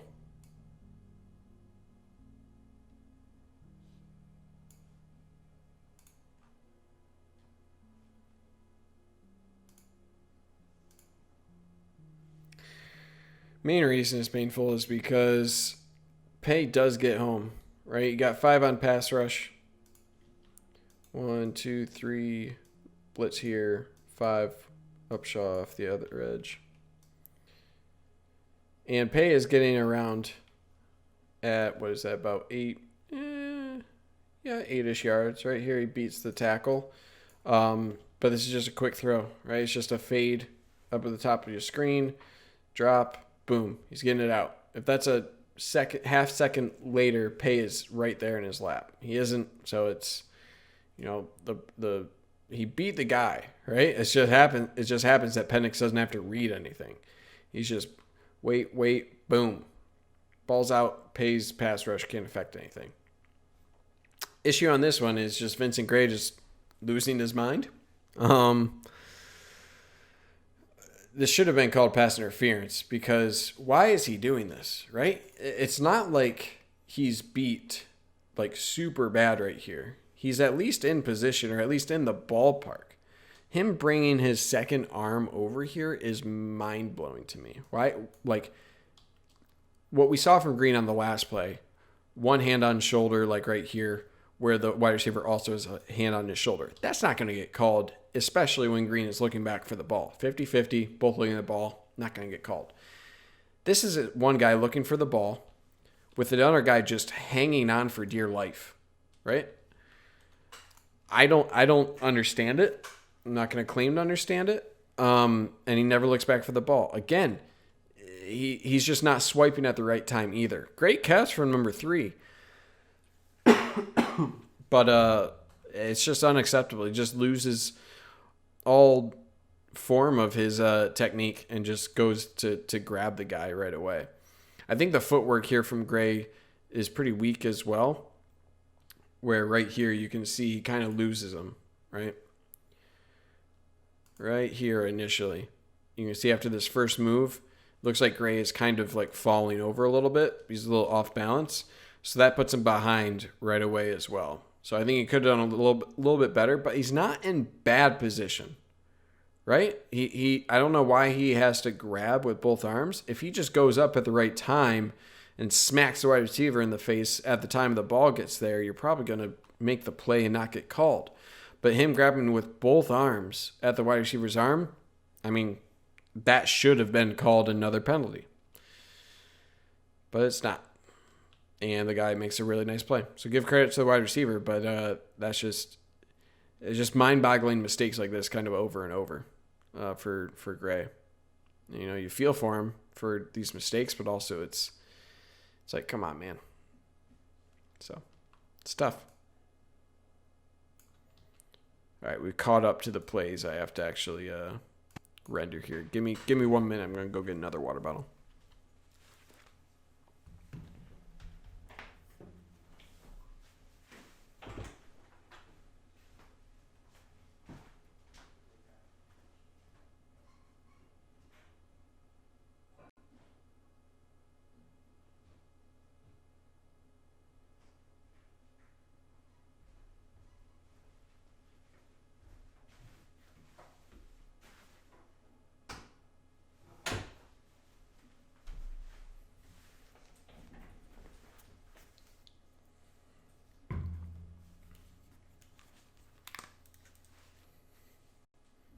Oh.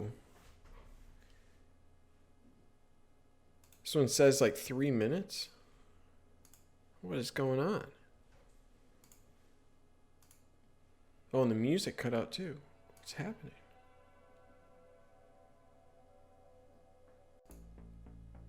Wow. See, man, sometimes I don't even get Premiere. Because I was doing this rendering of each play. So I just do like a mark in, mark out, and then it's just like, I don't know. I don't know why it doesn't. From one sequence to the other, it's not consistent. It says like 2 minutes. I'm not going to do that. I'm just going to play it. If it's choppy, bear with me. There they go again. It's another free play, and so an end zone shot. Up top, and caught, touchdown. This is second play. It should have been the third that Indiana capitalized on a free shot to the end zone. And again, like I was saying before, this isn't just a defensive line problem. This is your leaders. Last time we saw Josh Ross, this is Cam McGrone. You can't be doing that, man. Just, it makes it way too easy. And again, look at like what it does for your pass rush. When a guy jumps off like that, it completely disrupts the like load up of your defensive line. You now have Cam McGrone moving in the opposite direction, right? Your defensive line are like, well, which way am I going or not? Granted, it's only 3 on the pass rush, so this is like, you know, you're not going to win this battle really with these numbers when you have, what is this? 1, 2, 3, 4, 5, 6 in for protection. You're not going to win 3 versus 6. But even so, it like it just makes it way too easy for the offense. So he throws it up. And one issue I have with this is, why is Vincent Gray on the outside here? Right? Why is he on the outside? Ooh, that's bad quality. How do I... Ooh, why is it that bad? Hold on. All right, this is better. Sorry about that. So what I mean by why is he on the outside, look how Vincent Gray loses inside leverage. And then imagine for a second that this route, instead of just a fly route, imagine this is like a post route, right? Vincent Gray has no shot on the inside of this is actually a post route right here. He loses this 100%. Instead of him having to work through Vincent Gray would have lost this. So there's no reason for Vincent Gray to really give up the inside like he did. That's just use the sideline as an extra defender. He just loses that, right? He gives a really clean release to the wide receiver. So that's issue number 1. Issue number 2, he's actually like stride for stride, right? So he's there. Like he's there to make a play. He jumps early. Look, he's jumping right now. Just misplays the ball. If he jumps just a half step late, he probably gets enough verticality there to make the play on the ball. It actually goes off his finger. You can see his finger move a little bit. So credit the wide receiver for pulling this one in still. But just another misplay, from Gray. You just got to be a little bit better than that. Play the ball a little bit better. And again, don't give the outside like that. Or I'm sorry, don't give the inside when you can, especially on this route, use the sideline as an extra defender. So he loses that initially as well. All right, next play. None of these, these are so ugly. Why is the resolution so bad?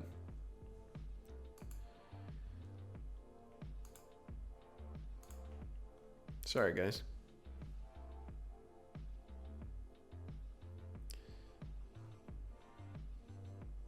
Yeah, this is It's just tough to watch sometimes, man. You know? Okay. I'm going to go through like 3 more plays because it's just making me sad. Over the middle, there's Freifogel having a huge first half. All right, what happens here? Is it just me? This play just doesn't look good. Like, it just looks a little bit grainier, right? Am I crazy? No, it's about the same. Okay, well. All right, what happens here? It definitely looks grainier. What's happening? I don't know. Okay, 4 on pressure. You have 1, 2, 3, 4, 5 in protection. So, only thing of note really is Pay does start to get around here. He's at about 8 yards. So Pay is coming in late. You could call this maybe a hold, probably a hold, but Pay is getting there right about 7, 8 yards deep. So he has a path there, but there is a general decent pocket for Penix there. He's just waiting for number 3 here to get open. That's his boy Freifogel. Freifogel is just running kind of a like outside release in route, and he's just going to sit over in the zone here. Issue here, I don't know why Josh Ross is vacating that. I don't know why either of these guys are really, well, it's more understandable for McGrone, right? McGrone's right here in this zone. He's going to have his wide receiver go out on a flag. This guy's just going to sit here as well. This guy's coming out here. So it makes more sense for McGrone to be headed this way. Doesn't make sense for me for Josh Ross to be coming up here. He has to be sitting in this zone, right? That's what these linebackers are sitting in right here. Dax Hill is responsible for anything here, and then you got deep safeties over the top with Hawkins and Page. So it makes sense for Dax Hill to be sitting here. Really what Josh Ross needs to be doing is sitting here and reading the quarterback's eyes, right? And he just vacates it. There's nothing about the eyes here for Penix that are, like, he's not looking right here. He's looking more towards like the center of the field. Instead, he's going here. Josh Ross isn't expecting anything to be coming behind him when really he just needs to respect the zone that he's in. Instead, he like just vacates it, and that plays directly into this route that Freifogel's on. So, give credit to Penix for being patient. Josh Ross just, can't vacate that easy, and it just gives that path. If he's there, right? If he doesn't vacate that it's probably not a throw Penix wants to make. Instead, it's a big first down. And again, this is a good shot of the eyes too. Again, look at the eyes of Penix. Like it's not like he's telegraphing this throw at all. He's looking right here where he wants to be throwing it. If anything, if I'm Ross, I'm shifting right here, right? I'm shifting over to where these eyes are leading me. Doesn't trust that. He only sees what's up in front to his left, and he vacates that. It's a big play.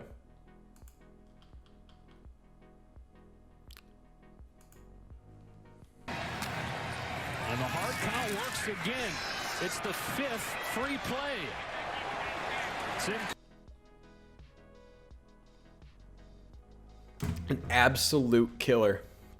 Absolute killer. And what did I say about it? Like, not just being the young guys, right? First play, Villain, I was like, even live, I was like, okay, that's a young player making a mistake.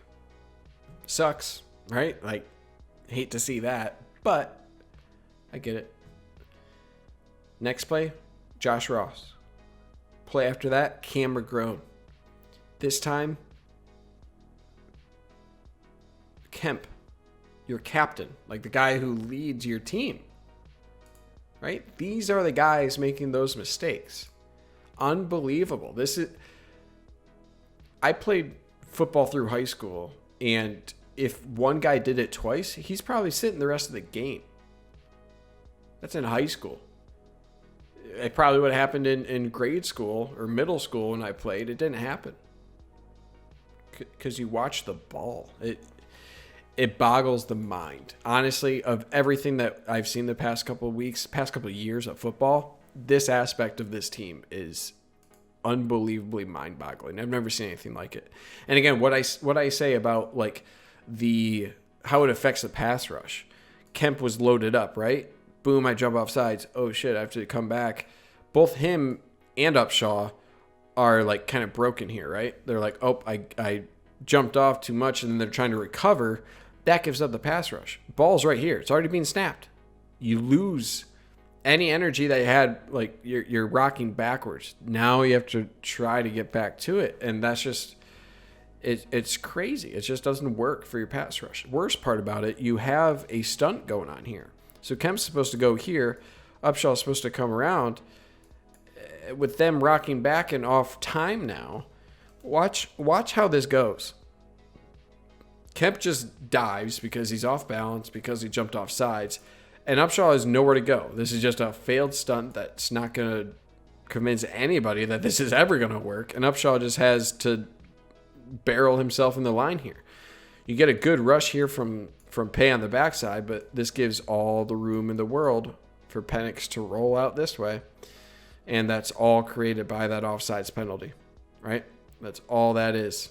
There comes Pay, but look at all the space that Penix has to just move out of the way. So that's issue number 1, right? And that's a big issue. Like, I'm not trying to discount that. And I'm really sorry about the choppy video. This is because it's not rendered. Issue number 2 here.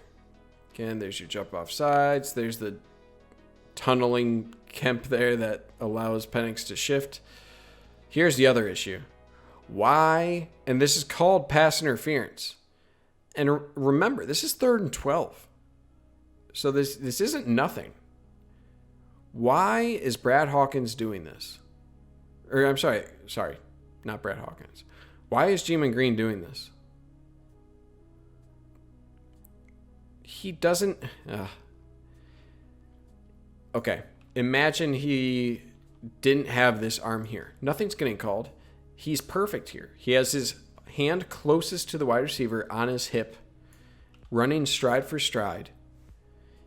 And then he decides to hook the guy's arm and grab onto his arm with his other hand. Again, right there. Both arms right here on the arm of the wide receiver for no reason. This ball wasn't even close. Was it in the catchable area? Sure, they're always going to defer on that. They're always going to call to go with the wide receiver on that. I don't think it's catchable, but it's in the ballpark, right? But right here, why is he grabbing with both hands on the arm of the wide receiver here? Why? You know that gif of like the preacher who just says, why? Like 12 times? That's me. Every single time I watch this. Unbelievable. There's no reason for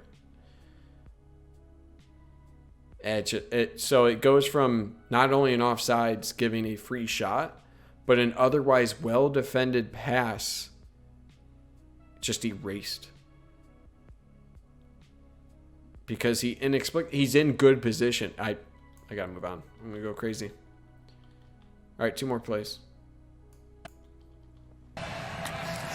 Time they snap it on the first clap. Penix steps up into a tight window for Phil. Oh, and Pay's a monster. All right, if he's grading out in this game, he's probably grading out huge because he just beats everybody. He gets around with really, really good depth here, and he just absolutely demolishes his man around the edge. So watch just Pay. There's no one else to watch here. Watch just Pay. Pay just absolutely demolishes this poor left tackle. Just a great swim move. He's in it 8 yards deep, and he blows Penix up right at the time of the throw. This is Penix just standing in there, and he delivers a ball that is just unbelievable, right? Right in the middle of this triangle, this zone coverage right here, and this is the only spot it could go, and it's really well timed too, right? This is well covered. Like, this is not bad zone coverage. This is the one throw that beats this. And it's the one throw at the perfect time that beats this. And he gets blown up, right? He gets hit pretty hard at the end of this play after this catch. That is a throw and catch that I can live with. And it just sucks because it's 3rd and 11, right? So you take back like the last third down. Offsides, pass interference. Those are things I can't live with because they're inexcusable. This is something that, sure, you give him that third down. That's Whop Phillier. That's a really good wide receiver. Penix coming into his own as a wide receiver, or as a quarterback, probably number 3. Maybe number 2. Yeah, 3. Quarterback in the league, in the Big Ten right now.